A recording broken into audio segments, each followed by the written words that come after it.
रतन टाटा एक ऐसा नाम जिसे सभी जानते हैं। स्पेशली आज के युवा रतन टाटा को बहुत मानते हैं। लेकिन क्या आपने कभी यह सवाल पूछा कि रतन टाटा ने कभी शादी की थी या नहीं की? नहीं की तो क्यों नहीं की? क्या उन्हें कभी प्यार नहीं हुआ? तो चलो आज इस वीडियो में मैं आप लोगों को इन सब बातों का जवाब देता हूं। आपकी जानकारी के लिए मैं आपको बता दूं कि रतन टाटा ने अभी तक कभी किसी से शादी नहीं की। ऐसा नहीं था कि उन्हें कभी प्यार नहीं हुआ, उन्हें प्यार हुआ था। वो लड़की एक्चुअली एलए यानी कि लॉस एंजल्स से बिलोंग करती थी। दोनों एक दूसरे से शादी करना चाहते थे, लेकिन लड़की के घर वाले लड़की को इंडिया नहीं भेजना चाहते थे और सिर्फ इसी वजह से उन्होंने लड़की की शादी कहीं और कर दी। लेकिन हमारे रतन टाटा जी ने अपना कमिटमेंट निभाया। उन्होंने उससे प्यार का और शादी का वादा किया था और उन्होंने इस वादे को ताउम्र निभाया और कभी किसी से शादी नहीं करी।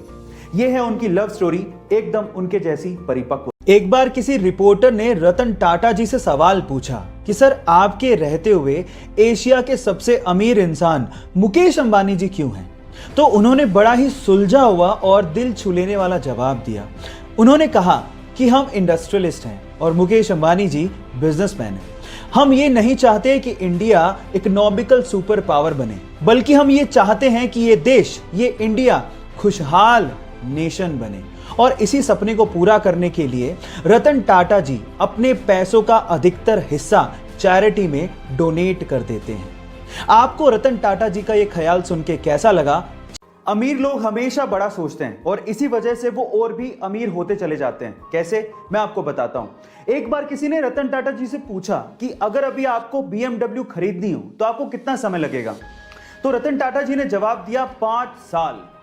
तो उस बंदे ने कहा कि 5 साल? आप तो इतने बड़े बिजनेसमैन हैं, मैंने तो सोचा कि आप चुटकियों में खरीद लेंगे, तो 5 साल कैसे? तो रतन टाटा जी ने जो जवाब दिया वो आप लोगों को सुनना चाहिए। रतन टाटा जी ने कहा BMW एक बहुत बड़ी कंपनी है। जहां आप और हम जैसे लोग BMW कार के बारे में सोच रहे थे, वही रतन टाटा जी BMW कंपनी को खरीदने के बारे में सोच रहे थे। इसलिए गाइस, ये कहा जाता है कि अगर आपको बड़ी सफलता चाहिए तो सोच भी बड़ी रखनी होगी। ये अमेजिंग वीडियो आपको कैसी लगी? जब रतन टाटा ने पहली बार अपनी ड्रीम कार टाटा इंडिका को बाजार में उतारा तो उसका रिस्पॉन्स बहुत ही खराब था। घाटे में जाती हुई कंपनी को देखकर शेयर होल्डर्स ने कहा कि हमें ये कंपनी बेच देनी चाहिए।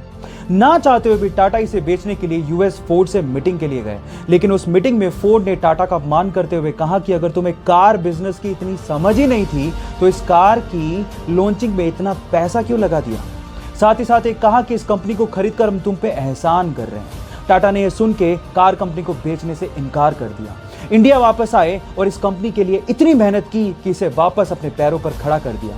साथ ही साथ फोर्ड के घाटे में जाते हुए 2 luxurious brand Jaguar and land rover को खरीद के धमाका कर दिया।